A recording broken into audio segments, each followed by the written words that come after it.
when reality is more terrifying than fiction. Horror movies are designed to scare us, to make us jump, to make our skin crawl, to remind us of monsters that hide in the shadows. But sometimes, the most terrifying monsters don't come from the imagination of writers or directors. Sometimes they are flesh and blood. Sometimes they are real people. Neighbors, co-workers, the quiet face in the crowd, hiding a darkness no one dares to imagine. Among the most infamous of these real-life horrors is Jeffrey Dahmer. To the outside world, he looked ordinary, shy, soft-spoken, even polite. But behind the door of his small apartment in Milwaukee lurked something far more sinister. Dahmer committed crimes so grotesque, so beyond comprehension, that even Hollywood struggled to capture the full terror of what he did. His story has inspired films, documentaries, and characters that populate the darkest corners of horror. Yet none of those can fully capture the truth, because the truth is far worse. What Dahmer did wasn't a screenplay, it wasn't a myth, it was reality. And sometimes, reality writes the most horrifying stories of all. Chapter 1. The Making of a Monster. Jeffrey Lionel Dahmer was born in May of 1960 in the quiet suburb of West Allis, Wisconsin. On the surface, his childhood looked ordinary. A boy with blonde hair, a shy smile, and a seemingly average Midwestern upbringing. But beneath the surface, something darker was already beginning to take root. From an early age, Dahmer displayed behaviors that unsettled those around him. While most children collected toys or baseball cards, Jeffrey collected animal bones. He was fascinated by the sound they made, calling them his fiddlesticks. He would scour the woods near his home for carcasses of small creatures, squirrels, raccoons, birds, bringing them back to dissect with a cold, clinical curiosity. To him, death wasn't frightening, it was mesmerizing. His parents, Lionel and Joyce Dahmer, were caught in a storm of their own, a marriage marred by conflict, resentment, and eventual separation. Jeffrey grew up in a household where love was fractured, arguments were constant, and his emotional needs often went unnoticed. Already introverted, he retreated further into isolation, hiding behind his peculiar hobbies and his growing sense of detachment from the world. Neighbors would later describe him as odd, quiet, and distant, a boy who rarely played with others, who seemed invisible in a crowd. Yet behind this facade of silence, dangerous. Obsessions were brewing. Dahmer began fantasizing about control, about possessing things, and later, people, so they could never leave him. This is where the seeds of a monster were planted. Not in sudden bursts of violence, but in years of loneliness, broken family bonds, and a fascination with death that grew unchecked. By the time Jeffrey entered his teenage years, the mask of a normal boy was already cracking. What lurked beneath would one day terrify the world. Proof that monsters are not born overnight. They are made, piece by piece, in the shadows. Chapter 2. The Apartment of Horrors. Between 1978 and 1991, Jeffrey Dahmer stalked the streets of Milwaukee, claiming the lives of 17 young men and boys. His methods were disturbingly calculated. He would lure victims to his home with promises of money, alcohol, or simply a safe place to spend the night. To the outside world, he appeared calm, almost harmless. But stepping into apartment 213 meant walking into a death trap. Once inside, Dahmer's victims rarely left alive.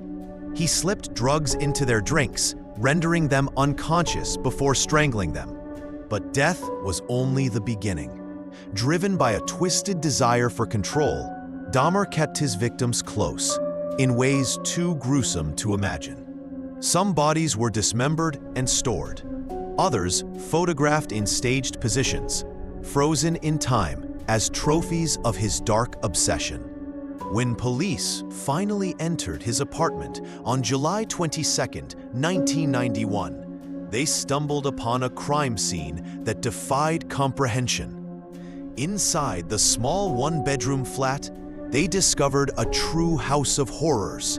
Severed heads carefully stored in the refrigerator, jars filled with preserved organs, and a 57-gallon drum containing decomposing torsos. Drawers held neatly arranged human skulls, while Polaroid photographs revealed every stage of his crimes. From life to death to dismemberment, the stench of decay clung to the walls, a silent witness to years of hidden terror. Investigators, hardened by years of exposure to violent crime, were left shaken, some unable to return to work after what they saw that night. Apartment 213 was not just a home. It was a nightmare factory, a place where Dahmer blurred the line between human and monster, between reality and the darkest kind of horror fiction. And the most terrifying part? It was all real, hidden in plain sight, behind the door of an ordinary-looking apartment in Milwaukee. Chapter 3: Capture and Trial. Dahmer's reign of terror ended in July 1991 when one of his intended victims, Tracy Edwards, escaped his grasp and led police back to the apartment. What followed was an arrest that made headlines across the globe.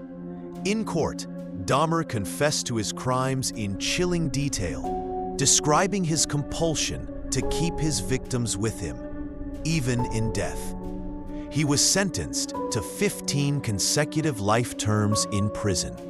But even in captivity, the shadow of his crimes lingered. In 1994, Dahmer was beaten to death by another inmate, ending his life, but not the nightmare he created.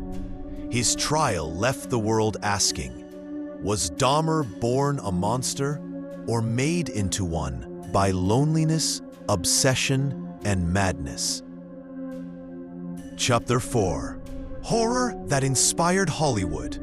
Dahmer's crimes were so shocking that they quickly became part of cultural memory. Films, TV shows, and documentaries tried to capture the horror, but none could ever match the reality. Characters inspired by Dahmer have appeared in horror cinema for decades. Killers who blur the line between human and monster. From psychological thrillers to Netflix's chilling series Dahmer, Monster, the Jeffrey Dahmer story, his legacy continues to haunt.